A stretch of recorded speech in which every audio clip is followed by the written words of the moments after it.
నమస్తే, welcome to our channel. నేను మీ శాలిని. ఈ రోజున ఏపీ సీఎం చంద్రబాబు నాయుడు గారు పెట్టుబడుల కోసం ఎంతో కృషి చేస్తుంది ప్రజలు గమనిస్తూనే ఉన్నారు. ముఖ్యంగా మంత్రి నారా లోకేష్ గారు కూడా. అయితే ఈ రకంగా అభివృద్ధి చేసుకుంటూ ఏపీని ముందుకెళ్తుంటే వైసీపీ వాళ్ళు విమర్శించి మాట్లాడటం. ఓ పక్క అభివృద్ధి జరుగుతున్నా సరే వైసీపీ నేతల్ని అక్రమంగా అరెస్టులు చేస్తున్నారు. రాష్ట్రంలో పరిపాలన లేదు, అభివృద్ధి లేదు అని వైసీపీ వాళ్ళు విమర్శించే దాంట్లో ఎంతవరకు వాస్తవం ఉంది? దీనిపైన పూర్తిగా విశ్లేషించడానికి మనతో పాటు స్టూడియోలో ఉన్నారు డాక్టర్ గడ్డపాటి శ్యాంప్రసాద్ గారు ఉన్నారు. వారిని విషయాలను తెలుసుకునే ప్రయత్నం చేద్దాం. నమస్కారం సార్. నమస్తే సార్. ఈ రోజున ఏపీలో గూగుల్ డేటా సెంటర్ కావచ్చు, డెవలప్మెంట్ కావచ్చు, పెట్టుబడులు కావచ్చు, ఇలాంటివన్నీ తీసుకొస్తున్న తరుణంలో వైసీపీ వాళ్ళు అభివృద్ధి లేదు, పరిపాలన లేదని విమర్శిస్తూ మాట్లాడుతున్నారు. వీళ్ళ విమర్శలను ఏ విధంగా చూడాలి సార్? అసలు అభివృద్ధి లేదు అని చెప్పడానికి ఇది హాస్యాస్పదంగా ఉంటుంది అనమాట. ఎందుకంటే ఒకేపు అభివృద్ధి చేస్తుంటే మేమే చేసామంటున్నాను. అవును, గూగుల్ డేటా సెంటర్ ఉంది, అది మేము తీసుకొచ్చింది అని అంటాడు. ఒకేపు ఏమో అది మంచిది కాదంటారు, దాంట్లో ఉద్యోగాలు రావంటారు. రెండు కాంట్రవర్షియల్గా మాట్లాడేది ఆ పార్టీ వాళ్ళే. అసలు అభివృద్ధి అనేది ఒక్క 16 నెలల్లో 10 లక్షల కోట్ల ఇన్వెస్ట్మెంట్స్ ఆంధ్రప్రదేశ్కి వస్తామంటే సామాన్యమైన విషయం కాదు, చాలా అద్భుతం. అది వచ్చిన చిన్న చిన్న కంపెనీలు కాదమ్మా, చాలా పెద్ద కంపెనీలు, అన్నీ లక్షల కోట్లతో వస్తున్నాయి. ఒక్కొక్క కంపెనీని మనం ఇప్పుడు జస్ట్ బ్రీఫ్గా మాట్లాడుకుందాం. ఎన్టీపీసీ గ్రీన్ ఎనర్జీ 1,80,000 కోట్ల ఇన్వెస్ట్మెంట్. అది గ్రీన్ హైడ్రోజన్, అది ఎన్విరాన్మెంటల్ ఫ్రెండ్లీ. అది ప్రధానమంత్రి గారే దాన్ని శంకుస్థాపన చేశారు. అది పూడిమేడక అనకాపల్లి దగ్గర వస్తుంది. అది ఒక ఎత్తు. 1,80,000 కోట్ల ఇన్వెస్ట్మెంట్ ఎంఓఈ అయిపోయింది, ప్లస్ ప్రధానమంత్రి గారు దాన్ని శంకుస్థాపన చేశారు. అంటే అది అఫిషియల్గా వస్తున్నట్టే అర్థం. రెండోది నక్కపల్లిలో ఆర్సెల్ఆర్ మెటల్, నిప్పాన్ జపాన్ వాళ్ళది ఆర్సెల్ఆర్ మెటల్ ఇండియా వాళ్ళతో కలిపి the biggest steel plant in the country. So far అంత పెద్ద ప్లాంట్ ఇక్కడ ఇండియాలోనే లేదు. అలాంటి ప్లాంట్ నక్కపల్లిలో తీసుకొస్తున్నారు. ఈ రెండు కలిపే దగ్గర 3 లక్షల కోట్లు ఉన్నాయి. దగ్గర 3 లక్షల కోట్లు ఈ రెండు ప్రాజెక్ట్సే. మరి రీసెంట్గా అక్టోబర్ 14th ఎంఓఈ గూగుల్తో అయింది. Google data centre artificial intelligence హబ్గా విశాఖపట్నం. అది అద్భుతమైన వర్క్. అది గూగుల్ అదర్ దాన్ అమెరికా ఇండియాలోనే first out side data centre పెడుతున్నారు. దాని మీద ఎంత క్రిటిసిజం వచ్చిందో గత నెల నుంచి మనం చూస్తూనే ఉన్నాం. అది ఒక డేటా సెంటర్ అంటే జాబులు రావు, అది ఎన్విరాన్మెంటల్ ఫ్రెండ్లీ కాదు, బోల్డ్ పవర్ కన్సంప్షన్ ఉంటుంది, దానివల్ల ఎన్విరాన్మెంట్ స్పాయిల్ అవుతుంది అనే చాలా క్రిటిసిజం ఉంది దాంట్లో. దానివల్ల వచ్చే జాబులు 100లోనే ఉంటాయి అనేది రకరకాలుగా కామెంట్ చేస్తున్నారు. ఒకే పట్ల కామెంట్ చేస్తానే అది మేమే తెచ్చామంటారు. మళ్ళీ ఎట్లాగంటే ఒక కంప్లీట్గా ఒక ఇంటర్నేషనల్లీ టాప్ కంపెనీ గూగుల్, అలాంటి టాప్ కంపెనీ ఒక డేటా సెంటర్ని మన విశాఖపట్నంలో నెలకొల్పడం అంటే సామాన్యమైన విషయం కాదు. దాన్ని 1 year పడింది దాని డిస్కషన్స్ అంతా. లోకేష్ కానీ చంద్రబాబు నాయుడు గారు కానీ కంటిన్యూస్గా 2024 నవంబర్ డిసెంబర్లో మొదలుపెట్టారు దాన్ని. 1 year పట్టింది దాన్ని డిస్కషన్ చేసుకుంటా, దాని యొక్క మోడాలిటీస్ వర్కౌట్ చేస్తా. దానికి కావాల్సిన బెనిఫిట్స్ డేటా సెంటర్స్కి ఇచ్చిన బెనిఫిట్స్ కంటే సెంట్రల్ గవర్నమెంట్కి ఒక పాలసీ ఉంది, డేటా పాలసీ. ఆ పాలసీని కూడా మార్పించారు ప్రధానమంత్రి గారితో. మనకి ఫేవరబుల్గా ఉన్నారు కాబట్టి సెంట్రల్ గవర్నమెంట్ డబుల్ ఇంజిన్ సర్కార్ కాబట్టి వాళ్ళన్నీ మార్చేశారు. ల్యాండ్ అలాట్మెంట్ తక్కువ, ప్లస్ ట్యాక్సెస్ చాలా. ఇప్పుడు మీకు రిజిస్ట్రేషన్ ఫీజు ఇవన్నీ చాలా వరకు కన్సెషన్స్ ఇచ్చారనమాట. ఎందుకు? ఒక పెద్ద కంపెనీ వస్తే అది టర్న్ అరౌండ్ అవుద్దని, అది ఒక గేమ్ చేంజర్ అవుద్దని. ఎందుకు? అది పెద్ద కంపెనీ డేటా సెంటర్ వచ్చిందనుకోమ్మా, ఒక ఎకోసిస్టమ్ డెవలప్ అవుతుంది. ఒక ఎకోసిస్టమ్ డెవలప్ అయితే ఏమవుతుందంటే కొన్ని లక్షల జాబ్స్ వస్తాయి అన్నమాట, ఇండైరెక్ట్గా కూడా. ఈ డేటా సెంటర్ గూగుల్ వచ్చింది కాబట్టి ఇంకా మిగతా వాళ్ళు కూడా వస్తారు. మైక్రోసాఫ్ట్ వాళ్ళు వస్తారు, మెటా వాళ్ళు వస్తారు, అన్ని డేటా సెంటర్స్. ప్లస్ వైజాగ్ కొన్ని అడ్వాంటేజ్ ఏంటంటే ప్లస్ కూలింగ్ కావాలి. ఇది విపరీతమైన డేటాకి విపరీతమైన హీట్ వస్తుంది అనమాట. దానికి కూలింగ్కి వాటర్ ఉంది కదా. అట్లాగే పవర్ చాలా ఎక్కువ కావాలి. ఇప్పుడు 1 gigawatt అంటున్నారు, అంటే 1000 megawatt. దీన్ని పవర్ని అట్లా ఈ డేటా సెంటర్ని దాంట్లో క్యాలిక్యులేట్ చేస్తారు. 1000 megawattsకి డేటా సెంటర్ అంటారు దీన్ని. అంటే అంత పవర్ కావాలి. ఆ పవర్ ఏంటంటే రెన్యూవబుల్ ఎనర్జీ తీసుకుంటున్నారు. అదేంటి? Solar power and wind power తీసుకుంటున్నారు. ఆ విండ్ పవర్ సోలార్ పవర్ కనుక రాయలసీమలో ప్రొడ్యూస్ అయితే ట్రాన్స్మిషన్ లైన్స్ ఛార్జ్ వాటికి 8 గవర్నమెంట్, మన ఆంధ్రప్రదేశ్ గవర్నమెంట్ అది మేము బేర్ చేస్తామంటున్నారు. ఎందుకంటే పవర్ ట్రాన్స్మిషన్ జరగడానికి ఖర్చు అవుద్ది. ఆ ఖర్చు కూడా తీసుకోవట్లా. ఎందుకంటే ఎకో సిస్టమ్ డెవలప్ అవుద్ది. నాట్ ఓన్లీ డేటా సెంటర్స్, దానికి సంబంధించిన ఆర్టిఫిషియల్ ఇంటెలిజెన్స్కి సంబంధించిన సాఫ్ట్వేర్ కంపెనీస్ అన్నీ వస్తాయి. చాలా కంపెనీస్ వస్తాయి సరౌండింగ్స్. ఒక సిస్టమ్ డెవలప్ అవుద్ది, ఎకో సిస్టమ్. మరి దీంట్లో ఇది అదానిది జగన్కి పేరు వస్తుందని తెలకలపల్లి రవి లాంటి ఆయన కూడా మాట్లాడాడు. దీనికి ఇప్పుడు అమరావతి ఉందమ్మా, అమరావతి కన్స్ట్రక్షన్ జరుగుతుంది అనుకో, దానికి ఎల్ఎన్టీకో లేకపోతే ఎన్సీసీకో కాంట్రాక్ట్ ఇచ్చారు. దీంట్లో ఈ ప్రాజెక్ట్ ఏంటంటే ఇన్ఫ్రాస్ట్రక్చర్ అంతా ఈ ప్రాజెక్ట్ అదానికి ఇస్తున్నారు. ఈ కంపెనీ కన్స్ట్రక్షన్ కానీ, ఈ ట్రాన్స్మిషన్స్ కానీ, పవర్ కానీ ఇదంతా. అలాగే ఎయిర్టెల్కి కూడా, ఎయిర్టెల్ అదానికి వర్క్ ఇచ్చారు. ఎయిర్టెల్కి ఏంటంటే ఫైబర్ నెట్వర్క్ ఉంటుంది కదా, అండర్ సీ కేబుల్ వర్క్ అంతా ఎయిర్టెల్ వాళ్ళకి ఇచ్చారు. అలా వర్క్ అలాట్ చేశారు వాళ్ళకి. Company is Google, data centre గూగుల్ది. గూగుల్లో వాళ్ళకి కంపెనీ అలాట్ చేశారు. అదానికి దీంట్లో వర్క్ ఇచ్చారు కానీ దానికి అతనికి ఏమీ సంబంధం లేదు. ఇది అదాని ఆల్రెడీ ఎంఓయూ చేసుకున్నారు అని, అది సపరేట్. అదాని కూడా డేటా సెంటర్ పెట్టవచ్చు అక్కడ. అతనికి అలాట్ చేసింది, అతని ఫౌండేషన్ వేసింది సపరేట్ ఏరియాలో. ఇది 3 ప్లేసెస్లో పెడుతున్నారు, తెలుసు కదా నీకు. రాంబిల్లి, అడవి వారమి, మూడు ప్లేసెస్ ఉన్నాయి. అట్లాగే అది దగ్గర $15 బిలియన్, అంటే యాక్చువల్గా $10 బిలియన్ అన్నారు ఫస్ట్. అదేంటి 87,000 crores. కానీ సుందర్ పిచ్చై, ఆయన CEO ఆఫ్ గూగుల్ ఏం చెప్పాడంటే $15 బిలియన్ ఇన్వెస్ట్ చేస్తున్నామని చెప్పాడు ఆయన. అంటే దగ్గర 131,000 కోట్లు ఇన్వెస్ట్ చేయబోతున్నారు. ఈ సీ కేబుల్ చాలా కష్టం. కనెక్టివిటీ విత్ అదర్ కంట్రీస్, దగ్గర 10-15 కంట్రీస్కి ఈ సీ కేబుల్ ద్వారా కనెక్టివిటీ దొరుకుతుంది, ఈ డేటా. అప్పుడు వైజాగ్ అనేది artificial intelligence AI city hub అవుతుంది. అది ఇవాళ ఓవర్ నైట్ అయ్యేది కాదు. అది 26 మార్చిలో బిగిన్ చేయబోతున్నారు ఇది వర్క్. అది 28 నుంచి 32 వరకు ఎవ్రీ ఇయర్ 10,000 crores ఇన్కమ్ వస్తుంది దీని ద్వారా. అంత జీడిపి పెరగబోతుంది. కాబట్టి అదొక ఇన్వెస్ట్మెంట్. నువ్వు అడిగిన అభివృద్ధిలో 3 మేజర్ కంపెనీస్ చెప్పాయి ఇప్పుడు. ఏది NTPC గ్రీన్ హైడ్రోజన్ 1,80,000 కోట్లు, ఆర్సెల్ఆర్ మెటల్ నక్కపల్లిలో అది 1,30,000 కోట్లు. ఇది 3 లక్షల కోట్లు అక్కడ అయినాయి.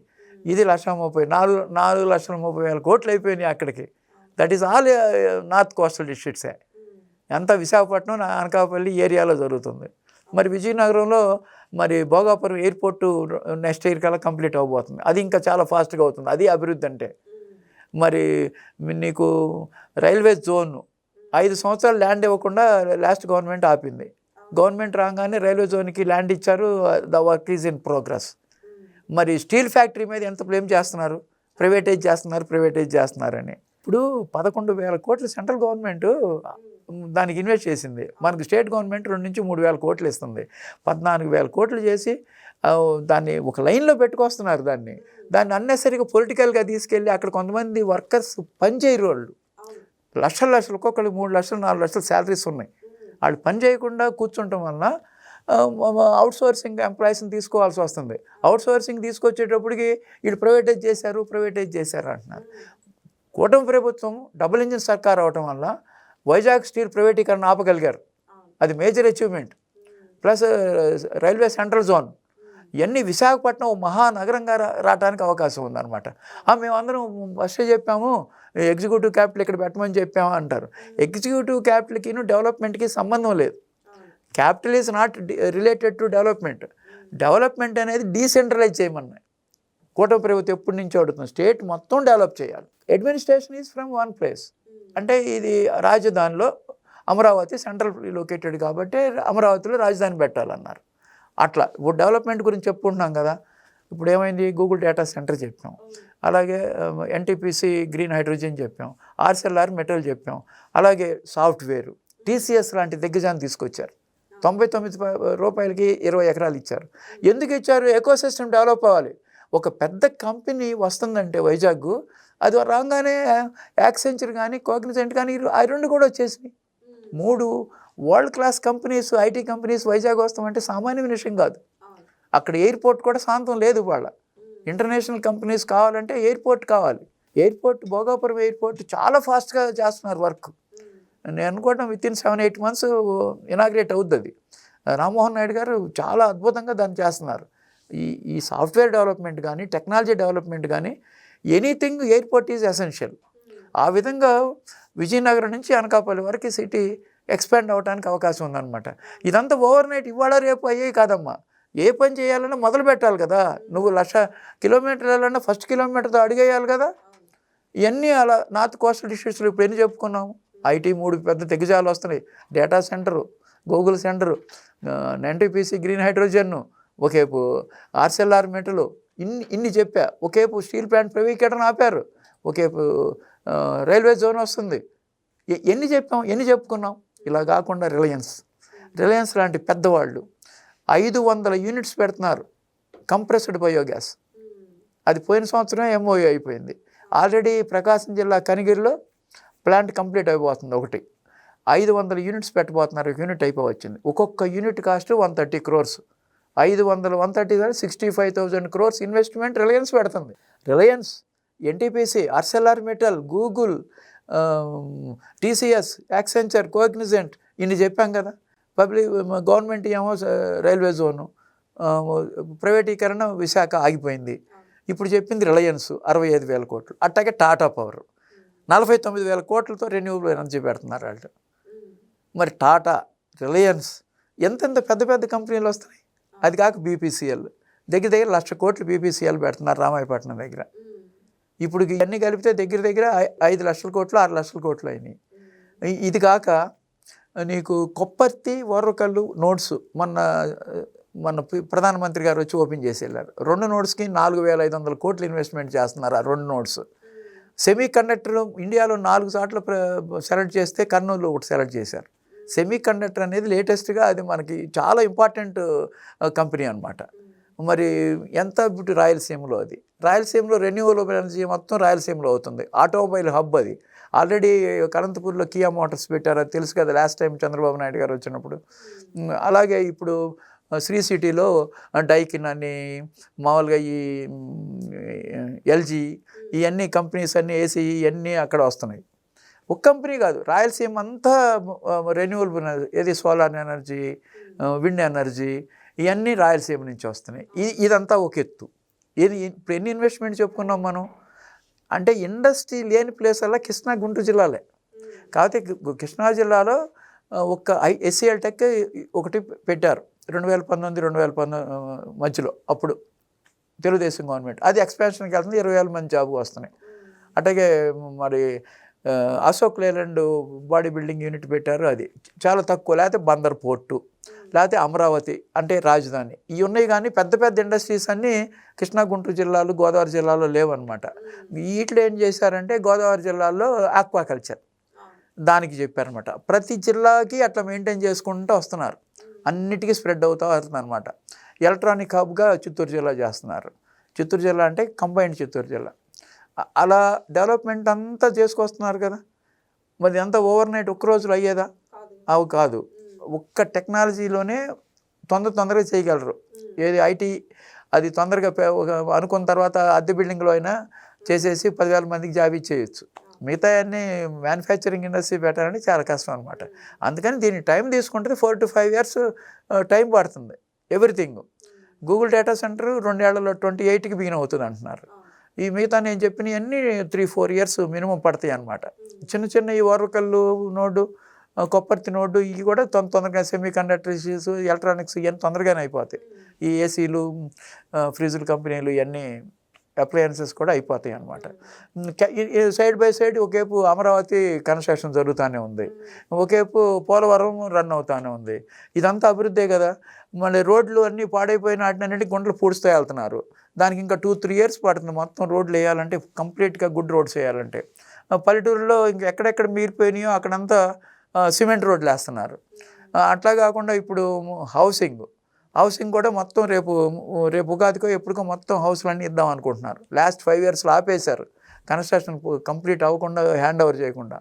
అట్లా ఎన్ని చెప్పుకొచ్చాం మనం. Housing, roads, infrastructure, irrigation. హంద్రీనేమో మరి తీసుకెళ్ళి కుప్పం దాకా తీసుకెళ్ళగలిగారు. మరి వాటర్ అదేమో ఆ నీళ్లు చూసి పొంగిపోతున్నారు వాళ్ళు. గత గవర్నమెంట్లో వాడు ఫిబ్రవరిలో ఒక సెట్ వేసి హంద్రీనేవాకి నీళ్లు ట్యాంకులతో పోసి 2వ రోజే ఆ సెట్ తీసేశాడు. ఎంత దౌర్భాగ్యమైన విషయం. ఎవరిని మోసం చేయడానికి? ప్రజలకి ఏం కావాలో నిజాయితీగా చేస్తే ప్రజలు మెచ్చుకుంటారు అనమాట. అలా ఇప్పుడు నేను చెప్పిన డెవలప్మెంట్ చెప్పుకుంటే వెళ్ళాలంటే తెలుగుదేశం చేసింది, అంటే కూటమి గవర్నమెంట్ చేసింది రోజులు పడతాయి. ఒక్కొక్క ప్రాజెక్టే రోజులు పడుతుంది. ఇప్పుడు గూగుల్ డేటా సెంటర్ గురించి మాట్లాడాలంటే కనీసం 1 అవర్ పడుతుంది అనమాట. అలాగే దాన్ని వేరే సపరేట్ వీడియో చేద్దాం. ఏంది ఎన్టీపీసీ గ్రీన్ హైడ్రోజన్ ఒకటి, ఎర్సిల్ఆర్మెంట్లో ఒకటి, గూగుల్ డేటా సెంటర్ గురించి ఒకటి, రిలయన్స్ గురించి ఒకటి, టాటా గురించి ఒకటి, బీపీసీఎల్, ఈ సపరేట్ దాని గురించి ఫుల్ అసలు దాని ఏ స్టేజ్లో ఉంది, ఎంతమంది ఎంప్లాయ్మెంట్ వస్తుంది, లోకేష్ గారి కృషి ఎంత ఉంది. ఆర్సెల్ఆర్మిటర్ గూగుల్ మీట్ తీసుకురాగలిగే కెపాసిటీ చేశాడు ఆయన లోకేష్ గారు. ఆర్సెల్ అంత పెద్ద ఇండస్ట్రీని, ఎంఓఏ కూడా లేదు. అంత కష్టపడుతున్నారు వీళ్ళు, రాత్రి పగలు కష్టపడుతున్నారు అనమాట. అందుకని మనం వాళ్ళని అభినందించాలి. ఇంత 1 సంవత్సరంన్నర కూడా శాంతం అవ్వకుండా ఇంత పెద్ద పెద్ద ఇండస్ట్రీస్ వచ్చినాయి అంటే ఆషామాషి కాదు, చాలా అద్భుతం అనమాట ఇది. Thank you sir.